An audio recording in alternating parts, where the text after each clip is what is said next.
Alapanla lára wa ti sì rọ́pọ̀ àti ogbẹ́ni Islam kan ti sọ̀rọ̀ ẹni tó tó lórí gospel náà kó ló wá sọ̀rọ̀ ó kí alájà kí àrẹ̀wò àtàwọn àrẹ̀kọ́ ọmọ ọmọ agbára ni alájà màsílá tó yẹn gánà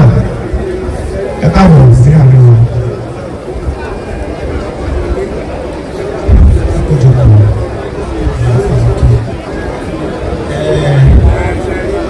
mo kọ orin kékeré mo gbà pọ̀ so orin yẹn mo ṣe orin ijó mo sọ pé ẹ jẹ́ ká máa hùwà bí ẹni máa kú ọ tó máa kú tòní tòní a lè kó máa pẹ́ kó má máa pẹ́ a lè kó máa yá ìmọ̀ ọ̀rọ̀ ẹ jẹ́ ká ṣe eré ìgbẹ́yìn ojú alẹ́ rẹ̀ sẹ́rí Abiodun Oropo ẹni tí wà pẹ̀lú àwọn tó ń lọ́kà kan tẹ́lẹ̀ tí Abiodun Oropo máa ń kúrò máa ń ṣiṣẹ́ máa ń kó nílé ara bàbá yẹn ti kúrò bẹ́ẹ̀ sí separate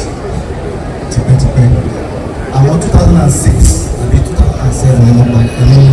mo wá jẹ́ ìmọ̀ Abiodun Oropo ní complete wọn ṣe mo bá ti wọ́n ra tẹ́lẹ̀ nìyẹn so gbogbo bàtà lè kàn ṣe náà dèrè nǹkan kan ní mo ní lára wọn kì í gbàgbọ́ pé nǹkan kan ò ṣeé ṣe nígbà tó bá sọ pé kò ṣeé ṣe ẹ bá dọ́dọ̀ Abiodun náà bá ní kúrò bẹ́ẹ̀ àwọn àdàlù akọ́kọ́ dàbò mi yẹ̀yẹ́ ló máa fi kọ́kọ́ gbà kúrò lọ́pọ̀ ẹgbẹ́ ìgbà pé ọ̀rọ̀ ṣeé ṣe láti máa ṣe ìgbà tí wọ́n ṣe rè tí ó jẹ́ aláwàdà wà lè yá èrò gẹ́gẹ́ bí bàbá yẹn sọ à ń sunkún torí pé ó kéré pé kò pẹ́ rárá àwọn tí wọ́n gbà sílẹ̀ so ẹ̀kọ́ wà nínú gbogbo èèyàn ní fẹ́ wọ̀ wáyé tó tó lọ kí là ń bá ká ṣé nǹkan tó máa tán ìyàwó níyàwó ìyàwó rẹpẹtẹ àti tó fẹ́ ní ṣọlọ́kà àti èyí tí ó gbà fún wa jùlẹ̀ ilé tá à ń kọ́ kiri olówó nílé lónìí àrílẹ̀ lónìí àgbà ìfowó ṣàrà tó pẹ̀jọ nǹkan tó jẹ́ kó máa dìtẹ̀ lórí o gbogbo ọmọ tó bí ó máa dìtẹ̀ lórí o ìyàwó kó máa dìtẹ̀ lórí o ẹ jẹ́ ká ṣe é lẹ́ta ẹsẹ púpọ̀ kí Àrẹ̀mú Adésọlá Àkàmàrà alhaji Àkàmàrà alhaji Ibrahim Àkàmàrà lẹ́yìn náà kí Ìdòwú TV láti Paramount FM kó bá gbáradì lẹ́yìn náà ká tó pe àfa kí alhaji Ìdòwú Abiodun Wasila torí títà bá fi pẹ́ẹ́rẹ́ Ìdòwú Abiodun Wasila ni pé láti bẹ̀rẹ̀ pẹ̀pẹ̀ ẹni tí mo sọ yìí òun ló súnmọ́ Abiodun Oropo jù òun ló jọ gbélé ló ń jọ gba yàrá kan náà tí wọ́n jọ gbé nínú ilé ìyá Abiodun ló wà sílá Àkàmàrà dà Abiodun ló wà sílá ìwọ́n jọ wọ aṣọ kan náà tí wọ́n bá láṣọ mẹ́ta nínú àgbà wọn èyí tó kọ́ bá kọ́kọ́ wọn tiẹ̀ ní nínú ẹ̀ wàláì ẹ̀ẹ́dì ẹ̀ tí mo sọ lónìí ó wá di àárọ̀ ọjọ́ kejì ọdún ó wá fẹ́ pe Oropo ìgbé ọfẹ́ pe ìyàwó Oropo ìgbé ìyá Ayétúndé gbàmìíràn ṣẹ̀fọ́ sílẹ̀ ó wá kọ́kọ́ Oropo kú ọ̀dọ́ ikú tí wọ́n kọ̀ jẹun àárọ̀ láàárọ̀ yìí o ó dẹ̀ ṣe máa ń ṣe nìyẹn ni wọ́n sọ pé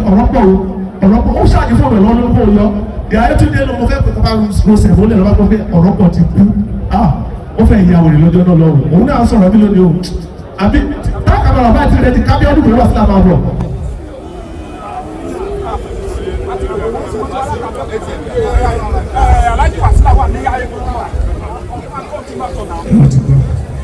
Ìdòwú TV yẹ kí Abiodun Wasila sọ̀rọ̀ ní ṣókí. Sọ̀rọ̀ aládàbí Karim ẹ bá yọ̀bọ̀ aṣáájú ẹ̀dá tí jẹ́ Muhammad ìtọ́jẹ́ dúpẹ́ ni pé ọba alápẹ̀dúpẹ́ lọ́bọ̀ ọlọ́run ọba ṣébi tẹ́mi àti Súmáìlà ti ń bá bọ̀ ni láti bí 30 ọdún sẹ́yìn tá à ń sọ yàrá kan yàrá rẹ̀ lọ́dọ̀ rẹ̀ ládéyọ̀ọ́lá ní nàmbà 27 ìlàjọ sùn tí mo fi fún ya Mọ́ríà lóyún ibẹ̀ ló ti fún ya Ayétúndé lóyún lórí bẹ́ẹ̀dì kan náà lórí ibùsùn kan náà lórí àga onídùn tá àti ìníkọ́bọ̀ lọ ó ṣojú sẹ́wà àfa Mọ̀súùdì kàtọ́dọ́ nàmbà 25 Adéyọ̀ọ́lá street but kò wá sí kankan tó bí Oropo lórí láyé ìgbọ́dá kọ́ kẹ́wì táwọn òwúrọ̀ sọ ẹlẹ́ẹ̀kẹrin láyé wa aṣọ mẹ́ta là ń pín wọ̀ aṣọ àkọ́kọ́ tẹ̀mí wọ̀ tí mo kẹ́wì àṣàò lọ́dún náà lọ́hùn-ún àṣàò sì kó mọ àwọn ìyàwó wa méjèèjì sọ̀rọ̀ sí wa wọ́n ní Dòwú o ìwọ Abíọ́dún Oropo o sẹ́wì náà láàmú ẹ̀jẹ̀ lọ́jọ́ sátidé àjájọ́ sátidé náà lọ́dún náà lọ́hùn alọ́ràmọ̀lá 20 naira ajá fùfú láti fi jẹ́ ara fùfú kọ̀lọ́bẹ̀ òun mú àmàlà alá fún èmi ò mú fùfú but ìdí ọ̀rọ̀ tó wá ṣẹlẹ̀ lẹ́nìí àwọn obìnrin méjèèjì yìí wọ́n wá wà nínú ọlá lẹ́nìí ìmọ̀ pàdé ọdún òkú o wọ́n ní àlọ́kọ́sẹ̀ fọ̀gánáísà iṣẹ́ fọ̀gánáísà ọdún náà lọ́rùn Abíọ́dún Oropo lọ Mẹ́kà kò bínú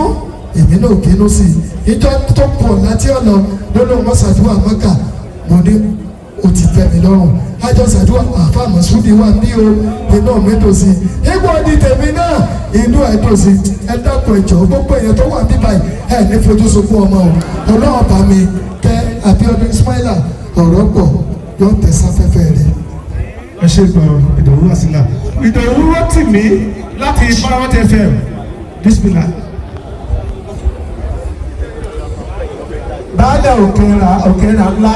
mọ́tò tó wà lẹ́yìn ìfẹ́ jáde ẹjọ́ ẹgbẹ́ dírẹ́fà yìí wọ́n bá wa sún àwọn ajú díẹ̀. Bákan náà ọ̀ndà AA. Èyí tí Ọlọ́run ṣe fún wa nínú ẹbí wa Alhaji Ismail Abiodun Oropo àlè sọ́tán látàná wá nínú ilé wọn dáa níta wọn dáa wọ́n sì dá dẹnu iṣẹ́ Oropo ní broadcasting tí wọ́n bá fẹ́ sọ pé ta làbúrò àwọn ní broadcasting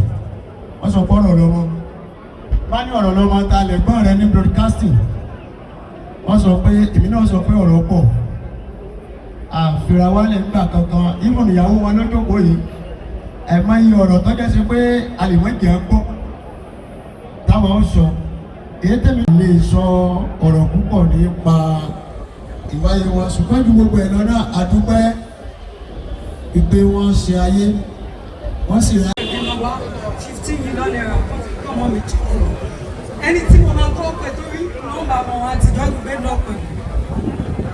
wọ́n á pe oyin lọ́mọ wọn ní aláàjì nǹkan bá ìṣẹ̀lẹ̀ ní àwọn wọ́n mọ́ kékeré mọ́ ní bẹ́ẹ̀ ni pé kò pé àti náwó lọ́wọ́ bá mi tẹ́ wọn sọ́fún fẹ́rẹ̀. Àmín àdéhìí àṣìṣe rẹ̀ sílẹ̀ ṣé English.